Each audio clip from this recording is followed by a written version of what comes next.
जय जगन्नाथ। दोस्तों, भक्तिमय शक्ति सीरीज में स्वागत करते हुए चलिए आज एक नई अनुभूति सुनते हैं। और उस अनुभूति को मैंने लिया है अद्वितीय श्री जगन्नाथ पुस्तक से, जिसको संपादन किया है पीताम्बर राय जी। और जो अनुभूति है वो है रत्नाकरा चैनी जी की। रत्नाकरा चैनी जी की और एक अनुभूति मैं आप लोगों को सुना चुकी हूँ, जो कि मतलब आपका जो लाइव टेलीकास्ट है आकाशवाणी में वो कैसे किए थे उसके ऊपर आप लोग अगर सुनना चाहते हैं तो उसका लिंक ऊपर आई बटन पे या नीचे डिस्क्रिप्शन बॉक्स में मिल जाएगा। अनुभूति शुरू करते हैं। एक बार की बात है, दिसंबर महीना की आखिरी तिथि, मतलब जो लास्ट में, जो महीने की आखिरी में वो सोचते हैं कि जाता हूँ महाप्रभु की दर्शन करके आता हूँ। साल का आखिरी हो रहा है, महाप्रभु की दर्शन करके आता हूँ। तो महाप्रभु की दर्शन करने जाते हैं, देखते हैं खचाखच भीड़ रहती है। ऐसे भी मंदिर में तो हमेशा भीड़ रहती है, कभी कदार अगर थोड़ा कम मिल गया तो हम अपना नसीब मानते हैं। तो चैनी जी जाते हैं, महाप्रभु की दर्शन जी भर के करते हैं, दिल खोल के करके फिर बाहर आते हैं। बाहर आके देखते हैं जो मतलब बाहर भी भीड़ बहुत ज़्यादा है, जो पुलिस है उनके जो कर्मचारी हैं बहुत ज़्यादा है, मतलब बहुत ज़्यादा रेस्ट्रिक्शंस हैं। तो उनको लगता है आज शायद कोई बाहर से कोई आ रहे हैं जिसकी वजह से, या कोई बड़े लोग नेता या कोई ऐसे आ रहे हैं जिसकी वजह से कि इतना ज़्यादा थोड़ा सा रेस्ट्रिक्शन वगैरह किया हुआ है। तो दोस्तों वो क्या करते हैं, वो ऐसे ही मंदिर का दर्शन तो उनका हो गया, फिर बाहर जो दुकानें हैं ना वहीं पे थोड़ा सा घूमते रहते हैं कि कुछ खरीदारी करेंगे, क्या करेंगे। वहाँ पे उनका मिलना होता है उनका बहुत ही प्यारे फ्रेंड और जो चित्रशिल्पी असित मुखर्जी जी से। उनको देख के बहुत खुश होते हैं और बहुत खुश होके वो बोलते हैं एक किनारे हो जाते हैं, भीड़ है एक किनारे होके चलिए बात करते हैं।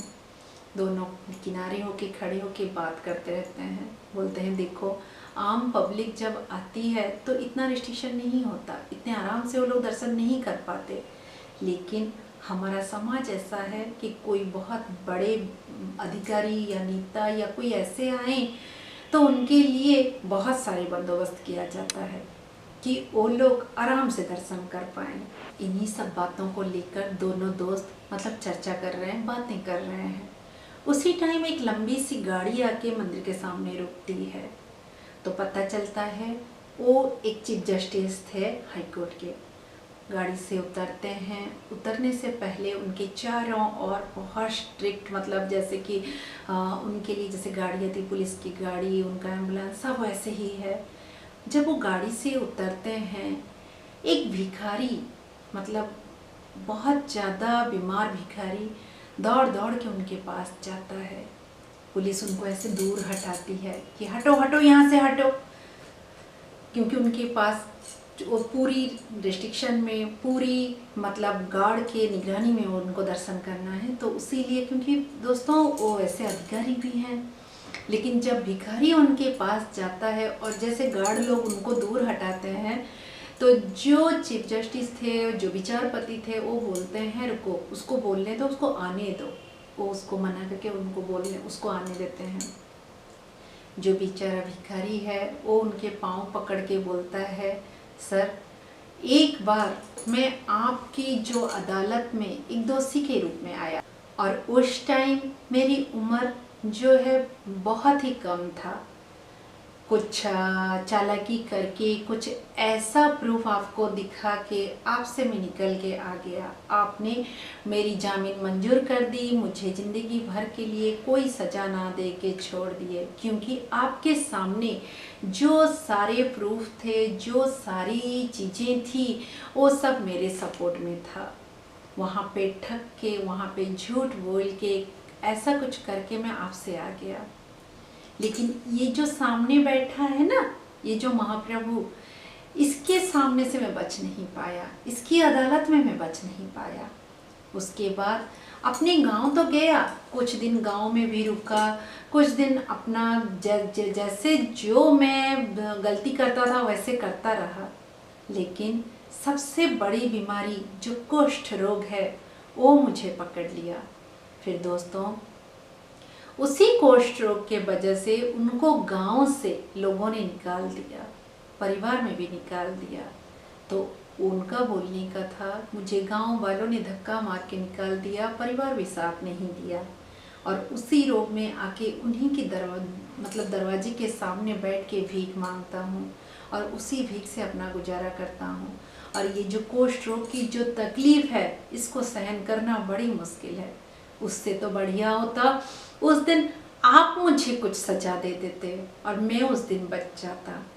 विचारपति पूरा चुप खड़े हैं, उनके मुंह से कुछ नहीं निकल रहा है, वो खुद ब खुद बोल रहा है, इसमें आपकी गलती नहीं है धर्मावतार।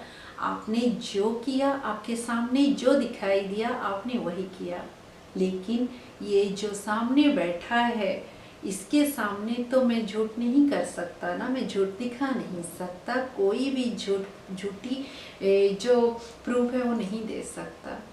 तो आज मैं अपनी कर्मों की सजा भुगत रहा हूँ। इतना बोल के फिर विचारपति जाते हैं, अपना दर्शन करके वो चले जाते हैं। चैनी जी और उनके दोस्त जो असित मुखर्जी वो सारी चीज़ें देखते रहते हैं, लेकिन दोनों जब विचारपति चले जाते हैं, दोनों आपस में चेहरा तो देखते हैं लेकिन क्या बोलेंगे। सच तो सच है ना दोस्तों, जो महाप्रभु विपत्ति से उद्धार करते हैं, जो महाप्रभु अपने भक्त को दुख में नहीं देख पाते, लेकिन वही महाप्रभु इतनी बड़ी कष्ट, इतनी बड़ी बीमारी में कैसे डाल सकते हैं। कर्म तो कर्म ही है ना, और वही महाप्रभु कर्म ही देखते हैं, मन का भावना देखते हैं। सच्चे भाव से सच्चे कर्म किया हुआ इंसान हमेशा महाप्रभु के आशीर्वाद के नीचे रहता है। आज की अनुभूति आप सुन के खुद जज करना कि महाप्रभु सच में क्या न्याय करते हैं। दोस्तों, अगर अनुभूति सुनना अच्छा लगता है तो लाइक कीजिए, अपनी फैमिली फ्रेंड्स के साथ शेयर कीजिए, और हाँ, चैनल को सब्सक्राइब नहीं किया है तो सब्सक्राइब कर दीजिए। एक नई अनुभूति के साथ बहुत जल्दी फिर मिलती हूँ। जय जगन्नाथ।